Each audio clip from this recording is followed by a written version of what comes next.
3 ចំណុចដែលធ្វើឲ្យរថយន្ត Mercedes-Benz C300 ឆ្នាំ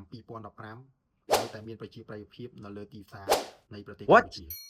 ចំណុចទី 1 ពាក់ព័ន្ធទៅនឹងម៉ាស៊ីនខ្លាំង Mercedes C300 បំពាក់ម៉ាស៊ីន 4 ស៊ីឡាំងដែលមានចំណុះស៊ីឡាំង 2.0 លីត្រជំនួយដោយ Turbo ដែលផលិតកម្លាំងបាន 241 horsepower កម្លាំងរមួល 370 Newton m កម្លាំងប៉ុណ្ណេះស៊ីផុយក្នុងការវាយចែក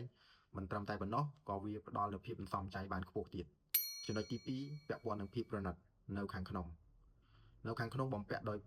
ពូកស្បែកដល់ប្រណិតដែលមានគុណភាពខ្ពស់ដែលធ្វើឲ្យអ្នកបើកបរនិងអ្នកជិះ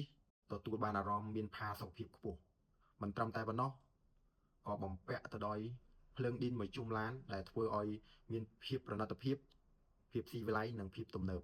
អេក្រង់កំសាន្តមានទំហំធំចំណុចទី 3 ពាក់ព័ន្ធទៅនឹងការបើកបរមានភាពហាប់ណែនដោយសារតែទំហំរថយន្ត C300 នេះមានទម្ងន់ធ្ងន់អញ្ចឹងធ្វើឲ្យការបើកបរមានភាពហាប់ណែនមិនថាស្ថិតនៅក្នុងផ្លូវកង់ផ្លូវកែងក៏នៅតែរថយន្តទប់លំនឹងបានយ៉ាងល្អអ្នកយល់យ៉ាងណាដែរសម្រាប់វីដេអូមួយនេះ